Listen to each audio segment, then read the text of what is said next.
Hey there, thanks for tuning in. Welcome to Investing in Germany. And today I want to dive deep into the MSCI World Index. So, MSCI World Index is one of the most popular index around the world and especially in Germany because it is part of the 70-30 portfolio. The 70-30 portfolio is nothing but where you invest 70% into the MSCI World Index and 30% into your emerging market index. So this is really popular, and statistically, it has proven that this is one of the really good ETF portfolio that a retail investor can invest in and then forget about it for a very long time. So this is really popular, and why I'm making this video is because recently I'm talking to a lot of my friends who are investing in stock market in Germany and also people who are investing only in ETFs within the stock market. So discussing with them, I found that a lot of people don't really understand what MSCI World Index is. So some invest because somebody told them to invest in, and some invest because it is covering the entire world. Unfortunately, that is not true, because even though the name says it's MSCI World, it's not investing in the entire world. It is investing only in the developed economies like the US, Canada, Germany, France, Norway, for example, and not on those emerging or developing economies like, let's say, India or China and so on. So there is some misconception there, and also the name is misleading. And today I want to really dive deep into the MSCI World Index so that it is much more clear for you guys before you start investing in. And finally, I will also go through a process of finding the cheapest option available for you to start investing in MSCI World Index in Germany through a ETFs savings plan or even lump sum. So it doesn't matter. So I've tried to find where is the cheapest option available in Germany. So before going into that, I request you to subscribe to the channel and also comment to the videos. So it will really help to grow the channel. So thank you very much for that. So let's dive deep into the MSCI World. What you see on the screen here is then MSCI.com, where you can go ahead and search for MSCI World Index, which should give us a link where it pushes me towards the MSCI Developed Market Index. Of course, because MSCI World Index is capturing the developed market, right? And these are the 23 countries which MSCI considers or categorizes as an developed market. And therefore, if you are investing in MSCI World Index, then you are investing in companies located in these countries. And this is all about it. What was interesting for me when I was searching for this is that the Middle East countries are not considered as a developed market here, even though they are really rich in money, really rich in oil, and they are investing all around the world, and everybody are going towards them, but then they are not here. So this is all about it. And if you really want to go ahead and deep dive into the MSCI World Index or any ETF for that matter, you should always go to the fact sheet, because it is the truth where you can find the truth. And if you're going for a third-party company or website, then they might not have all the data up to date. So all the data are up to date in the fact sheet, because as per the regulation, they have to maintain the actual data into their website or provide it to retail investors quite easily. So if you go here, the MSCI World Index, and they also provide me the fact sheet, which opens me a PDF. And right away, you can see that MSCI World Index captures only the large cap and the mid cap. They don't capture the small cap. If you want to invest in small cap to have some projection or some growth and so on, then you have to find a different index. So here it's only large cap and small cap, and coming from the 23 developed markets like US, Canada, and so on. And then this index is tracking 1,517 companies located in these 23 developed market countries. So I would say 1,500 is quite a lot. It's I would say diversification overloaded. But then I think the retail investors are looking for such a diversification because maybe they are not really happy to have a volatility in the market or into the portfolio. And this is what it is. For me, it's a complete overloaded number of stocks here. And they give you some comparison between the three most famous indexes: the MSCI World, MSCI Emerging Markets, and MSCI All Country World Index. So this is All Country World Index. So if you really want to invest in the entire market around the world, then All Country World Index is the index. Of course, it is not covering all the countries around the world in Africa and so on, but then it has its own set of countries where they say it is the emerging market and this is developed market, and they are capturing these two into All Country World Index. So be careful over there. But if you're really investing in all country world index, you can see here how it's tracking. So all country world index is already tracking very closely towards the MSCI world, because all country world index is like 90% MSCI world and 10% emerging market. So that's why you see that the all country world index is really closely following the MSCI world. I don't see any meaningful reason why I should go ahead and invest in all country world index. I could rather go ahead and invest directly in MSCI world. And what's really important for you to understand here, this data, which could look really juicy and really cheap, but it is not cheap, because you have to understand how these numbers are calculated.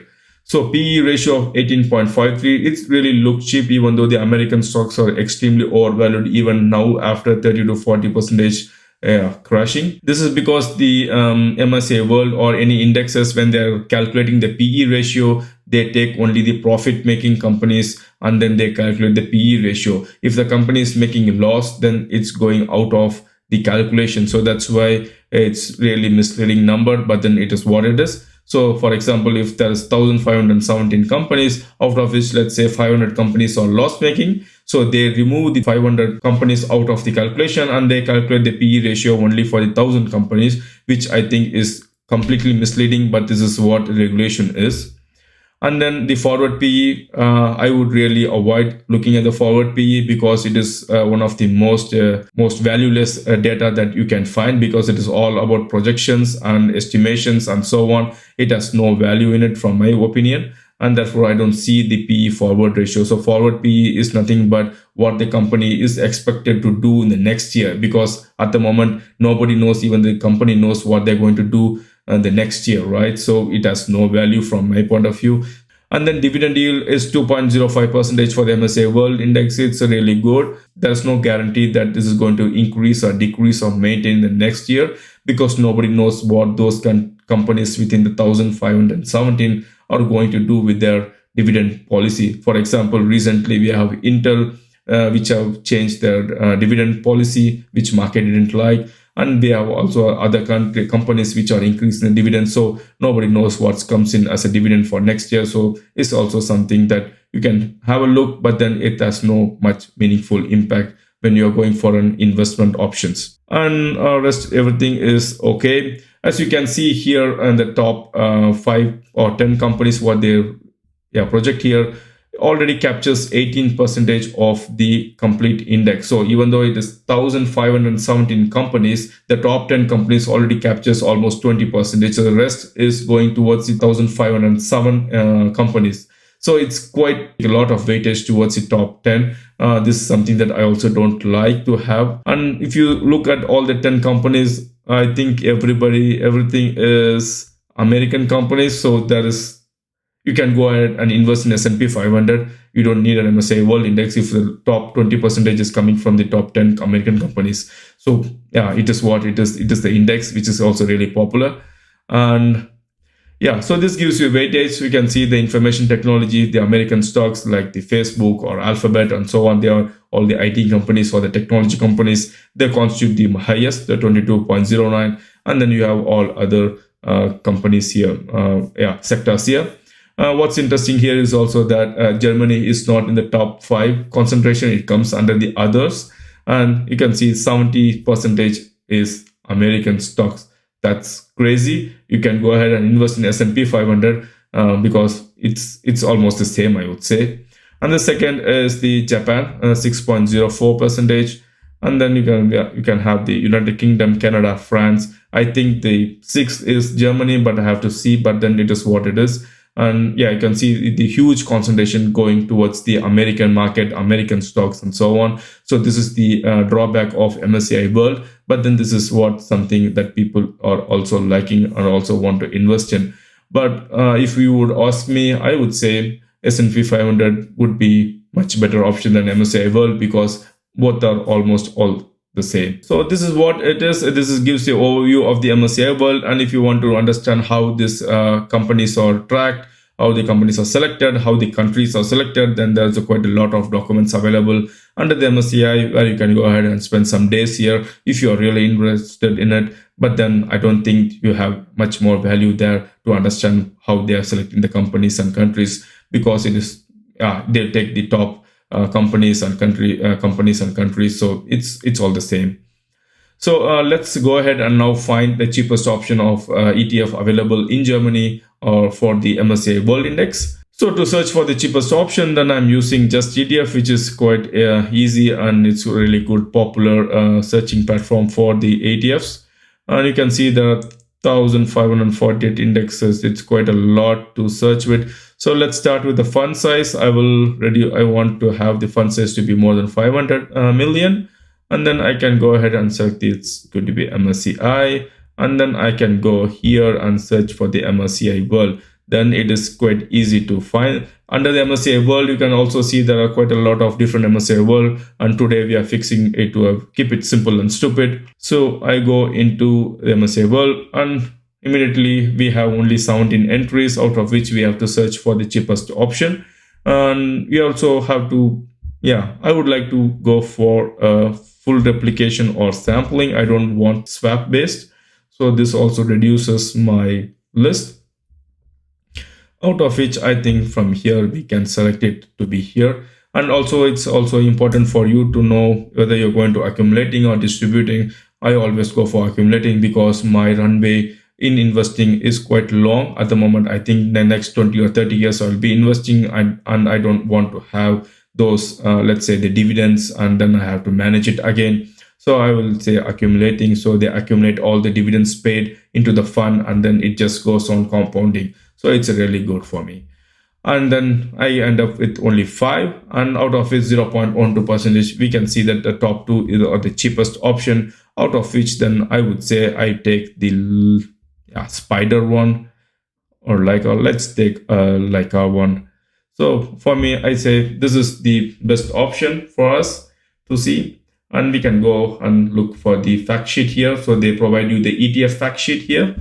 And you can see you get all the information. It will be something similar to what we found on the MSCI Index fact sheet.